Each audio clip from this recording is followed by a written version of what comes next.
आने वाले एपिसोड में आप आना चाहते हैं तो आपको हमको एक ईमेल भेजना है info@sandeepmaheshwari.com पे, तो हमारी टीम आपको कांटेक्ट करेगी। उस ईमेल में अपनी कांटेक्ट इन्फॉर्मेशन दीजिए और प्लस डिटेल में ये बताइए कि कौन सा टॉपिक है जिसके ऊपर आप ब्रेनस्टॉर्मिंग करना चाहते हैं। Today's topic that we have chosen is self-respect. Why we have chosen this topic? Because this is a very cliche word. Like हम लोग बहुत समझते हैं कि self-respect होनी चाहिए relationship में. You go to any counselor, okay, then that person says कि अपनी boundaries maintain करो, अपनी self-respect रखो, okay, and respect yourself. ये हम लोग ने इतना ज़्यादा सुन लिया है, but we don't know what is it exactly. I mean हम लोग अलग अलग हर जगह फिलर्स में ये वर्ड यूज़ कर देते हैं, ठीक है, बट इसके डिफरेंट एस्पेक्ट्स में डिफरेंट मीनिंग होती है। So we are not able to come to a common conclusion कि what is self respect actually. Sir हम जब ये जान जाएं कि हाँ व्हाट इज़ सेल्फ रिस्पेक्ट, अभी तो हम इसी में क्लियर नहीं हैं। If we know what is self respect then हम जानेंगे कि हाँ अगर हमारे अंदर ये कमी है, हम जानते ही नहीं तो हम उस चीज़ को फुलफ़िल कैसे करेंगे। हम पहले जानें कि क्या है वो चीज़, देन अच्छा हम कहीं किसी क्वालिटी में लैक कर रहे हैं तो उसे और अपने अंदर इनकलकेट करें, किस लेवल तक इनकलकेट करना है वो जानें। So that is my question. Sir self respect जैसे कि इन्होंने कहा है कि हम अपने आप को समझें उस चीज़ में, और एक फैक्टर सेल्फ रिस्पेक्ट का ये आता है कि we are seeking a lot of external validation if we are lacking self respect. तो इसमें कहाँ तक सेल्फ रिस्पेक्ट का रोल है, और क्या हम वैलिडेशन सीख करना बंद कर देंगे आफ्टर वी आर मतलब कंप्लीटली सेल्फ रिस्पेक्टिंग आवरसेल्फ? तो यहाँ से सेशन को शुरू करते हैं। What is self respect? जब हम बोलते हैं सेल्फ रिस्पेक्ट तो इसमें दो वर्ड्स आ रहे हैं, एक है सेल्फ, एक है रिस्पेक्ट। सेल्फ का मतलब क्या है कि fundamentally we are all at the same level. हमें सामने वाले के साथ में वैसे ही बिहेव करना है जैसा कि हम चाहते हैं कि वो हमारे साथ में बिहेव करे, और ऐसे ही हमें सामने वाले को क्लियर करना है कि ये बाउंड्री है, इसको क्रॉस नहीं करना है, क्योंकि एक बार वो क्रॉस हो जाती है तो वो फिर कहां तक जा सकती है उसकी कोई लिमिट नहीं है। तो एक तो हमने सेल्फ को डिफाइन किया, विच इज उसकी जो फाउंडेशन है दैट इज इक्वालिटी, और रिस्पेक्ट की जो फाउंडेशन है दैट इज फेयरनेस। क्योंकि एक रिलेशनशिप का मतलब यही होता है, चाहे वो रिलेशनशिप हो चाहे पार्टनरशिप हो, एक गिव एंड टेक होता है, दोनों को एक दूसरे से कुछ चाहिए होता है। तो जब तक वो फेयरली हो रहा है कोई दिक्कत नहीं है। फॉर एग्जाम्पल इंडिया में बहुत कॉमन है एक टर्म हाउसवाइफ। तो अगर कोई है जो कि घर को मैनेज कर रही है तो वो छोटी चीज नहीं है, इनफैक्ट वो सबसे बड़ी चीज है। अब अगर हम ये बोल दें वो सबसे बड़ी चीज है और वो अपनी इस पोजीशन को डोमिनेट करने लग जाए मेरी इस बात को सुन करके, वो भी गलत हो गया, क्योंकि वो क्या मैनेज करेगी अगर पैसा ही नहीं है मैनेज करने के लिए। तो पैसा भी इंपॉर्टेंट है और घर को मैनेज करना भी इंपॉर्टेंट है। घर में क्या आ गया, घर आ गया, बच्चे आ गए, जो भी कुछ घर से रिलेटेड है वो सब कुछ आ गया। तो अगर दोनों इस बात को समझते हैं कि हम दोनों मिल करके लाइफ में आगे बढ़ रहे हैं and we are equal partners, तो फंडामेंटली जो ये प्रॉब्लम है सेल्फ रिस्पेक्ट की, ये कभी नहीं आएगी। इनफैक्ट अगर किसी को पनिश भी करना है तो उसका भी एक तरीका है।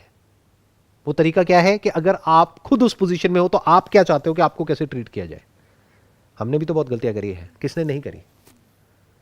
तो जब हम गलती करते हैं हम क्या एक्सपेक्ट करते हैं कि सामने वाला हमको समझे, बट हम नहीं समझते हैं। हम जबरदस्ती उसको फोर्स करते हैं बार बार अपोलोजाइज करने के लिए, बार बार उसको रियलाइज कराते हैं। तो हम क्या कर रहे हैं, उसकी सेल्फ रिस्पेक्ट को हर्ट कर रहे हैं। उसने गलती करी, उसकी एक पनिशमेंट है, उसको प्रॉपर्ली डिफाइन करो। क्या है वो punishment? Breakup, divorce, make sense. But इसका मतलब ये नहीं है कि आपको राइट मिल गया कि पूरी जिंदगी बैठ करके आप उसको उल्टा बोलते रहो, उसकी रिस्पेक्ट को हर्ट करते रहो। फॉर एग्जाम्पल ये हमारे घरों में बहुत कॉमन है, जो माँ बाप होते हैं वो कुछ भी बोलते हैं बच्चों को, किसी भी हद तक बोलते हैं, वो अपना राइट समझते हैं, वो उसको प्यार का नाम दे देते हैं। ये प्यार नहीं है कि तुम तो किसी काम के नहीं हो, तुम किसी लायक नहीं हो। ये तो बहुत ही कॉमन डायलॉग है घर में, नकारा है, ये है, वो है, वट एवर इट इज। तो वो जो बच्चा है धीरे धीरे क्या होगा, उसकी सेल्फ रिस्पेक्ट पूरी तरह से खत्म हो जाएगी और वो चाहेगा भी तो कुछ नहीं कर पाएगा अपनी लाइफ में। ये जो टॉपिक है ना, इससे रिलेटेड एक बहुत इंटरेस्टिंग कुछ हुआ था कुछ दिन पहले, वो मेरे दिमाग में घूम रहा है। I was sitting in a restaurant और वहाँ पर पास वाली टेबल पर कुछ लोग बैठे हुए थे, वो आपस में बात कर रहे थे। उसमें से एक था, वो शादी का एजेंट था जो शादियाँ कराते हैं, और बाकी लड़के वाले, लड़की वाले, वॉटेवर, वो सब और लोग कुछ 5-7-10 लोग बैठे थे। तो वहाँ बिल्कुल स्ट्रेट फॉरवर्ड बेशर्मों की तरह खुल करके बात हो रही थी कि 1.5 करोड़ में बात हुई थी, और इतना कैश में था, इतना ऐसे था, इतना वैसे था, क्यों किया, क्या किया। तो मैं बस बैठा हुआ सुन रहा था, आई वाज जस्ट क्यूरियस। मैंने कहा ऐसी भी दुनिया है। मतलब वो एक सौदा कर रहे हैं, जैसे होते नहीं है कि एजेंट होते हैं प्रॉपर्टी का सौदा करते हैं, बट सौदा किसका करा रहे हो? प्रॉपर्टी का करा रहे हो, समझ आता है, लड़के का सौदा। और ऐसे एक दो लड़के नहीं है इंडिया में, शादी हो रही होती है, बाहर गाड़ी खड़ी होती है और वो अपने दोस्तों को दिखा रहा होता है, ये देखो मेरे को ये गाड़ी मिली है। अरे शर्म नहीं आ रही तेरे को? पैसे क्यों ले रहा है? अगर तू और वो लड़की बराबर है तो क्यों ये एक्सपेक्ट कर रहा है कि मुझे पैसा मिले? क्यों अपना सौदा होने दे रहा है? क्यों अपने आप को बेच रहा है? ऐसे लोगों को बेशरम बोलते हैं। इनके अंदर सेल्फ रिस्पेक्ट जीरो है। और ऐसे कुछ लोग नहीं है, बहुत लोग हैं जो पैसे के लिए बिक जाते हैं, अपनी सेल्फ रिस्पेक्ट को बेच देते हैं पैसे के लिए। तो इसमें आप गलती उसकी नहीं कह सकते कि जो उसको खरीद रहा है, गलती उसकी है जो बिक रहा है। मानो लड़की वाले ने लड़के को खरीदा अपनी बेटी के लिए, अब वो बेटी उस घर में आएगी, आ करके सुनाएगी कि तेरी कमाई की गाड़ी नहीं है, मेरे बाप ने दी है। तो अब क्या उसकी सेल्फ रिस्पेक्ट हर्ट होनी चाहिए? नहीं सर, जब पहले नहीं होनी तो चाहिए, अब भी नहीं सर। क्योंकि वो इस लायक ही नहीं है। आप समझ गए? उसने बेची है ना, सौदा किया है ना अपनी सेल्फ रिस्पेक्ट का। अब किस बात की सेल्फ रिस्पेक्ट? आप समझिए कितना कॉम्प्लिकेटेड है। सेल्फ रिस्पेक्ट वाला इशू देखने में बड़ा सिंपल और स्ट्रेट फॉरवर्ड लगता है, इतना स्ट्रेट फॉरवर्ड है नहीं है। अगर एक लड़के में सेल्फ रिस्पेक्ट है तो उसको पहले ही बोल देना है अपने घर वालों को कि मैं बिकाऊ नहीं हूं, मैं कोई ऑब्जेक्ट नहीं हूं जिसको ले जाकर के आप मार्केट में बेच दोगे। अगर उसमें यह करने का दम नहीं है तो वो क्या कर रहा है? अपनी सेल्फ रिस्पेक्ट को बेच रहा है हमेशा के लिए। अब अगर उसकी शादी में कोई आता है मेरे जैसा आदमी और आकर के उसके मुंह पे बोलता है हाँ भाई कितने का बिका तू? 1.5 करोड़ में। अरे लगता तो नहीं है, तू तो 1.5 रुपए का भी नहीं लगता मेरे को, तेरे को 1.5 करोड़ किसने दे दिया? जैसे बोलते ना गाड़ी के लिए कि सेकेंड हैंड गाड़ी है, ये तो 1.5 लाख से ऊपर की नहीं है, बुरा हाल है। तो उसको बुरा नहीं मानना है वहां पर, और मुझे वहां जाने की भी जरूरत नहीं है, मैं बोल रहा हूं। इसका छोटा सा एक क्लिप बनेगा और उसके जो दोस्त हैं वो उसको फॉरवर्ड करेंगे उसकी शादी से एक दिन पहले, मजा आएगा।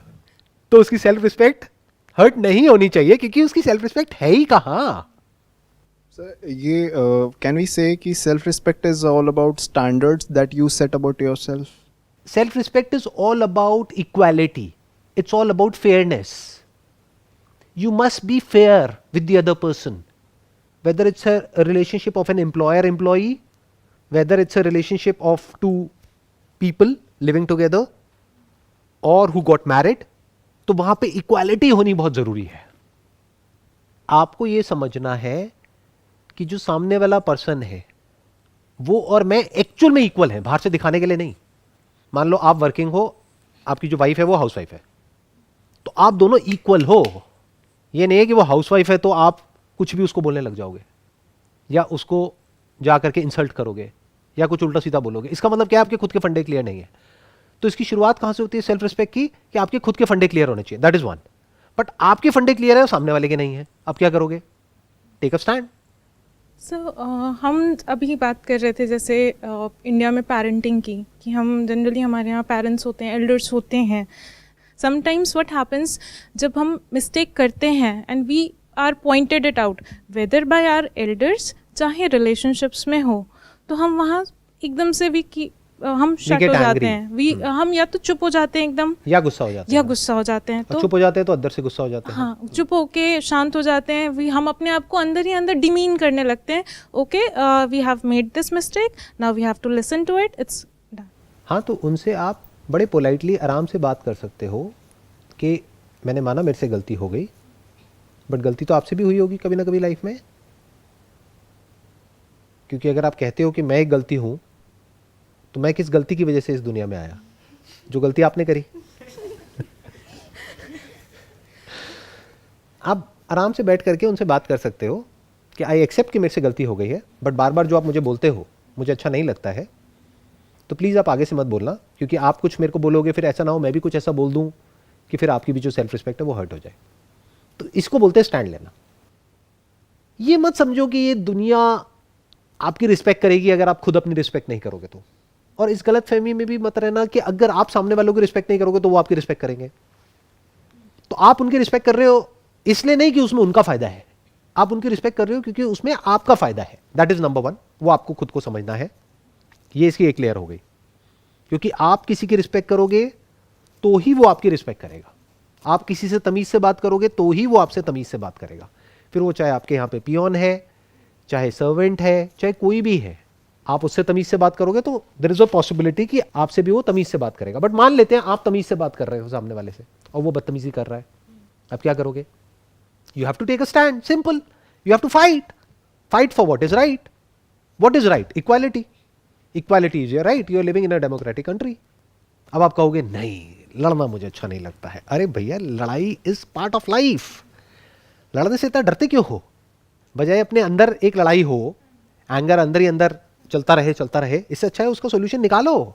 समटाइम्स पेरेंट्स का भी रिएक्शन काफ़ी एक्सट्रीम हो जाता है। लाइक क्या होता है कि जैसे पेरेंटिंग हम लोग की होती है बचपन से, ठीक है, सो पेरेंट्स को भी अवेयर नहीं होता एज ए ह्यूमन बीइंग, वो हम लोग को बहुत रिप्रीमेंट करते हैं। तो जब बच्चा बड़ा हो रहा होता है तो सेल्फ एस्टीम उसके पेरेंट्स के थ्रू ही डेवलप होती है, because they are the first care givers. तो अगर वो हर बार उनको डिमीन ही किया गया है बच्चे को, तो अनकॉन्शियसली बच्चा जो है एक्सटर्नल वर्ल्ड में वैलिडेशन ढूंढने लगता है। तो सर उस केस में हम लोग क्या कर सकते हैं? Because this becomes so damn toxic. अपने आप को एजुकेट करो, और एजुकेशन सिर्फ वो नहीं है जो स्कूल कॉलेज में मिलती है। बुक्स पढ़ो, थोड़ा सा समझो कि लाइफ क्या होती है। एक सोशल स्ट्रक्चर में जहाँ पर हम रह रहे हैं वहाँ पर इक्वालिटी नाम की एक चीज़ होती है, फेयरनेस होती है, डेमोक्रेसी क्या होती है, राइट्स क्या होते हैं, इतना बेसिक हमको अंडरस्टैंडिंग होनी चाहिए जो स्कूल कॉलेज में नहीं सिखाया जाता है। तो जब आपको ये अंडरस्टैंडिंग आ जाएगी तो आपको ये भी समझ आ जाएगा कि I deserve to be treated fairly, ये मेरा राइट है। नहीं तो क्या होगा, इसका एक एक्सट्रीम रिएक्शन भी होता है जो बहुत कॉमन है यहाँ पर इंडिया में, जहाँ पर कास्ट सिस्टम भी चलता है। अभी जो अर्बन सिटीज़ है वहाँ पर तो इतना नहीं है, बट जो रूरल एरियाज़ है वहाँ पर अभी भी है। तो वहाँ पर उन लोगों को इतना सप्रेस कर दिया जाता है कि उन लोगों के माइंड में बैठ जाता है कि हम इन्फीरियर हैं। ये प्रॉब्लम है। तो उनको ये समझना होगा कि उनमें और उनमें जो so called superior, so called inferior, कोई फर्क नहीं है। जब ये बात अच्छे से गहराई से उन लोगों को समझ आ जाएगी तो एक बात तो पक्की है कि वो खुद को अच्छे से ट्रीट करने लग जाएंगे, जहां से शुरुआत हो जाएगी कुछ बदलाव की। क्योंकि अगर उन्होंने खुद ने भी एक्सेप्ट कर लिया है कि I don't deserve to be respected क्योंकि मेरे पेरेंट्स तक ने मेरे को रिस्पेक्ट नहीं किया, तो आगे और कोई क्या रिस्पेक्ट करेगा। जैसे शादी हो जाती है और मानो लड़ाई झगड़ा हो गया, नॉर्मल है, हर घर में होता है। बट यहाँ पर क्या प्रॉब्लम होती है, लड़की घर पे फ़ोन करती है तो घर वाले कहते हैं कि अब थोड़ा बहुत तो एडजस्ट करना ही पड़ेगा। अब वो थोड़ा बहुत एडजस्टमेंट कहाँ तक जाएगा और कब तक चलेगा? ये सलाह ही गलत है। दे शुड से कि लड़ना नहीं है, लेकिन पोलाइटली सामने वाले को समझा दो कि मेरी आदत नहीं है इस तरह से ये सब चीज़ें टॉलरेट करने की। पावर डायनामिक्स होती है एक रिलेशनशिप में, ये चीज़ें हम कभी एक्सेप्ट नहीं करते। हम क्या बीच में कॉन्सेप्ट घुसा देते हैं इमोशनल होकर के, प्यार है, मोहब्बत है, ये है, वो है, पता नहीं क्या क्या कहानियां बनाने लग जाते हैं। एक रिलेशनशिप में जो फाउंडेशन है वो प्यार नहीं होता है, रिस्पेक्ट होता है, इक्वालिटी होती है, फेयरनेस होता है, एप्रिसिएशन होता है एक दूसरे के लिए। तब जाकर के वो रिलेशनशिप एक्चुअल में प्रॉस्पर करती है। तो आपको अपनी सेल्फ रिस्पेक्ट को खुद बचा करके रखना है। तो सर हम हेल्दी वैलिडेशंस जो हैं अपने क्लोज वन से सीख कर सकते हैं, उसमें कुछ प्रॉब्लम नहीं है। या अगर हम बिल्कुल वैलिडेशन, कोई इंसान है वो बिल्कुल ही वैलिडेशन सीख नहीं करता, दैट पर्सन नोज कि ये जो है ये मेरे लिए सही है, मुझे किसी से पूछने की ज़रूरत नहीं है, ना मुझे किसी का स्टैम्प चाहिए इस पर कि नहीं यू आर डूइंग राइट। वो चाहे मेरी खुद के पेरेंट्स हों या मेरी वाइफ हो या गर्लफ्रेंड हो, कोई भी हो। तो इसमें मतलब is this healthy way of doing things? 100%। ना आपको वैलिडेशन सीख करनी है, ना किसी को वैलिडेशन देनी है। एप्रिसिएशन दे सकते हो but you must not validate. आप होते कौन हो वैलिडेट करने वाले? और किसी से वैलिडेशन सीख क्यों कर रहे हो? The moment you seek validation from someone, आप अपनी लाइफ का कंट्रोल उनको दे रहे हो। For example, if I seek validation in what I am doing, तो आपको क्या लगता है कोई वैलिडेट करेगा मेरे को ये करने के लिए जो मैं अभी कर रहा हूं? आज क्या डे है? वेडनेसडे, वर्किंग डे, और हम यहाँ बैठे हैं, टाइम पास कर रहे हैं, ऐसी बातें कर रहे हैं जिसका काम धंधे से कोई मतलब नहीं है दूर दूर तक। तो क्या लगता है कौन मुझे वैलिडेट करेगा ये करने के लिए? अगर मैं उनसे पूछूं कि मेरे को ये करना चाहिए या नहीं करना चाहिए, वो तो यही कहेंगे कि नहीं करना चाहिए। तो मैं क्यों पूछूं? और मैं उनको क्यों बताऊं कि उनको क्या करना चाहिए क्या नहीं करना चाहिए? उनको जो करना है वो करें, मुझे जो करना है मैं करूंगा। हाँ, अगर मेरे ये करने की वजह से उनकी लाइफ पे कोई गलत असर आ रहा है तो मुझे इस काम को इस तरीके से करना है कि उनकी लाइफ पे कोई नेगेटिव इंपैक्ट ना आए। जब तक उनकी लाइफ में कोई प्रॉब्लम नहीं आ रही है मेरे ये करने से, तो मैं उनको क्यों राइट दूं ये बोलने का कि मैं ये करूं या ना करूं।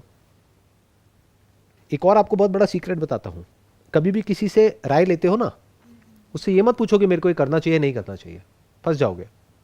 उसने बोला करना चाहिए और आप नहीं करोगे तो रिलेशन खराब होगा, वो कहेगा नहीं करना चाहिए फिर आप करोगे तो रिलेशन खराब होगा। आप ये बोलो कि I am just discussing it with you about the possibilities, कि करने के क्या प्लस माइनस है और ना करने के क्या प्लस माइनस है। मैं एज अ फ्रेंड या एज अ वेल विशर या एज योर चाइल्ड, अगर आप अपने पेरेंट्स से डिस्कस कर रहे हो, बट डिस्कस कर रहे हो आपसे कि ये करने की क्या प्लस माइनस है और ये ना करने की क्या प्लस माइनस है, आपके एक्सपीरियंस के बेस पे मैं समझने की कोशिश कर रही हूं। डोंट टेल मी कि करना है नहीं करना है। The moment you ask somebody कि करना सही है या नहीं है, बुरी तरह से फंसोगे जा करके। तो जैसे अभी वैलिडेशन की बात हो रही थी, sometimes it comes out of emotional dependency. जैसे आपने कहा कि गिव एंड टेक रिलेशनशिप होता है, हम हमेशा कुछ उससे सीख करते हैं, वो हमसे सीख करता है। क्या इमोशनल डिपेंडेंसी नहीं होनी चाहिए हमारे अंदर? क्या हमें कॉन्शियसली उस चीज़ को लो रखना चाहिए कि अच्छा अगर हमें दिखता है किसी रिलेशनशिप में कि हाँ इमोशनल डिपेंडेंसी हो रही है, एक सॉर्ट ऑफ हल्का सा फियर भी आता है। हल्का सा नहीं आता है, बहुत आता है। और इमोशनल डिपेंडेंसी होती है अगर आप एक इंसान है तो, जहाँ पर एक रिलेशनशिप है वहाँ पर अटैचमेंट भी है, इमोशंस भी है, फीलिंग्स भी है। जब अलग होगे तो दोनों को गुस्सा भी आएगा, दोनों रिएक्ट भी करेंगे। अगर नहीं कर रहे हैं तो दैट मीन्स कि उसके लिए वो इंपॉर्टेंट ही नहीं है। तो जितना आप सामने वाले के क्लोज होते चले जाओगे, उतना ही जब प्रॉब्लम होगी तो उतना ही दर्द भी ज्यादा होगा। जैसे ये दो हाथ है, इसको अगर हमने किसी एडहेसिव से चिपकाया जो आराम से अलग हो सकता है तो कोई दर्द नहीं है। चिपकाया ही नहीं एडहेसिव से तो पास आए दूर गए। अब ऐसे एडहेसिव से चिपका दिया है जिसको अलग करना इज नेक्स्ट टू इम्पॉसिबल, तो दोनों एक दूसरे से चिपक गए हैं। The moment there is a friction तो बहुत दर्द होगा। तो relationships by its very nature are painful. अगर आप रिलेशनशिप में जा रहे हो तो ये समझ करके ही जाना। मतलब अगर ये सोच करके एक रिलेशनशिप में जा रहे हो कि सब कुछ बहुत अच्छा होगा, घर में भी सब बढ़िया होंगे, इन लॉज भी बढ़िया होंगे, ये भी बढ़िया होगा, वो भी बढ़िया होगा, कभी हमारी लड़ाई झगड़ा ही नहीं होगा, कभी कोई बहस ही नहीं होगी, तो ऐसा नहीं होता। सब कुछ होगा। तो उसके लिए तैयार होकर के जाओ एक रिलेशनशिप में। Because the moment you stop someone from doing something that they want to do that is in line with their basic nature, तो क्लैश हो जाएगा। वो आपको कुछ करने से रोकेगा तो लड़ाई, आपने उसको कुछ करने से रोका तो लड़ाई, तो लड़ाई तो होगी। तो ये सीखो ना लड़ते कैसे हैं। ये क्यों सीखते हो कि प्यार कैसे करते हैं। मैं आपको बड़ा मजेदार एक बात बता रहा हूं, अगर आप समझ पा रहे हो तो। हम सब मूवीज देख देख करके ये तो सीख गए कि प्यार कैसे करते हैं, जो एक्चुअल में प्यार नहीं है, बेवकूफी है। बेवकूफों की तरह कुछ दिखाया जा रहा है कि एक इंसान है जो अच्छा है, एक है जो बुरा है, वो हीरो है वो विलन है। ऐसा नहीं होता है। रियल लाइफ में पता है क्या होता है, एक ही इंसान के अंदर हीरो भी होता है, विलन भी होता है। और जब वो आपको दिखता है तो अब आप कंफ्यूज हो जाते हो, अब आप कहते हो ये क्या हो रहा है। बट अगर खुद के अंदर आपने झांक करके देख लिया है कि मेरे अंदर क्या क्या है, और लड़ना सीख लिया है, लड़ना भी बोल सकते हो, नेगोशिएशन भी बोल सकते हो, the art of negotiation in a relationship.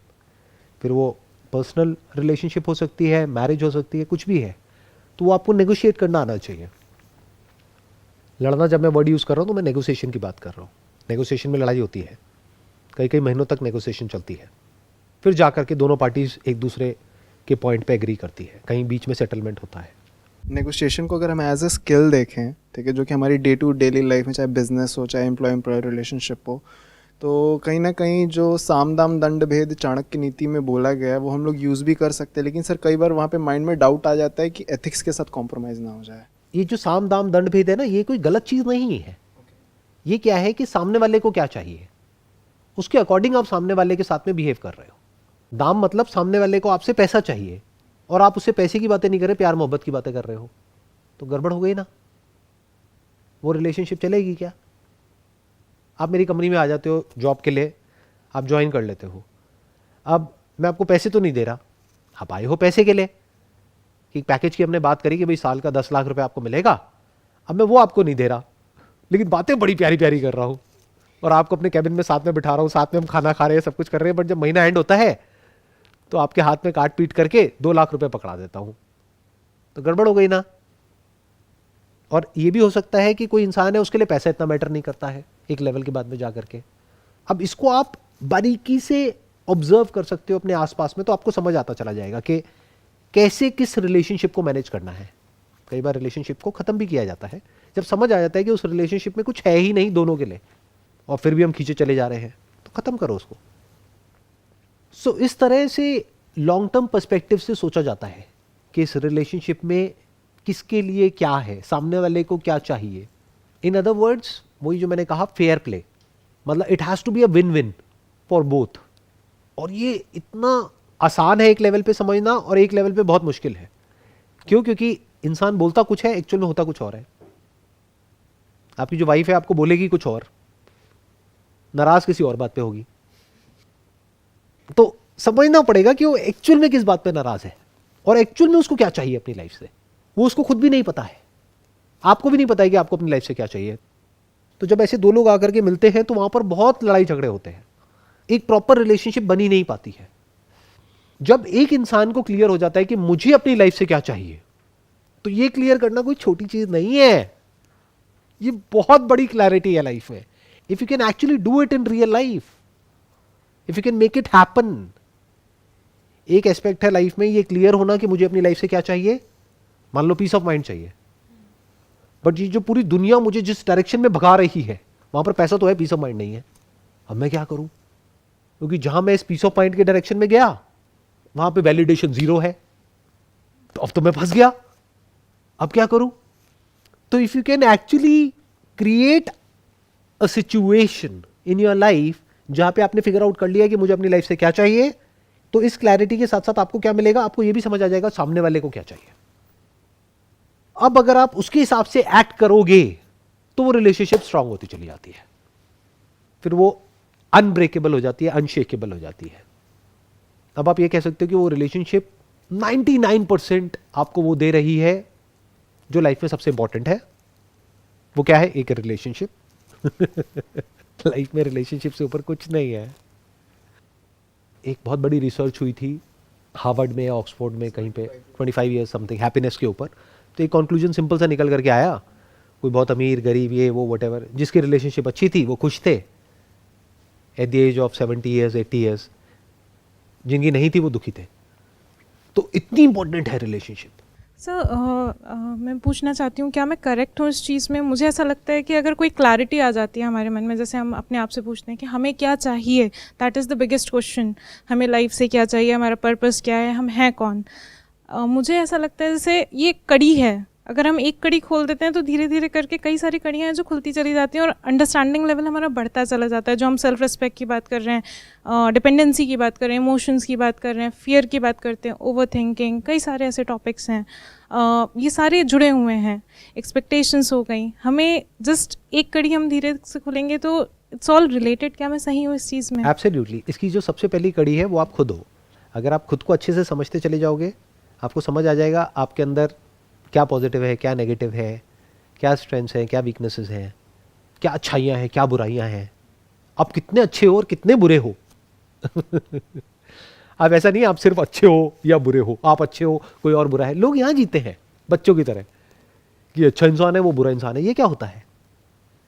जब आप खुद को अच्छे से समझ जाते हो तो आप सामने वाले को बहुत आराम से समझ सकते हो, और वहाँ से शुरुआत हो जाती है ये सब जो चीज़ें हैं जो हमारे लिए कॉन्सेप्ट्स हैं, ये जो वर्ड्स हम भारी भारी यूज़ करते हैं, understanding, love, care, respect, self esteem, happiness, contentment, peace of mind, ये क्या होता है, कब होता है, कैसे होता है, वो धीरे धीरे आपको समझ आने लग जाता है।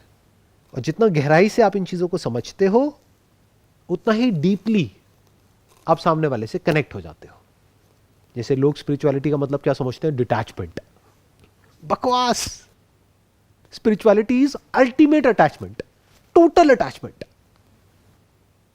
तो अभी जो भी हमने डिस्कशन किया आज के इस सेशन में, अगर इसको पूरे को समअप करना हो वो क्या है कि आप सामने वाले को पहले फेयरली ट्रीट करो, सामने वाले की रिस्पेक्ट करो, तो यू डिजर्व रिस्पेक्ट.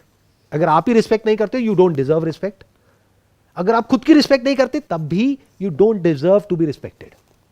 अगर सामने वाला, अब इसकी एक तीसरी लेयर है, सामने वाला आपकी रिस्पेक्ट नहीं करता है and you know that you deserve to be respected, you don't have to put an effort in it.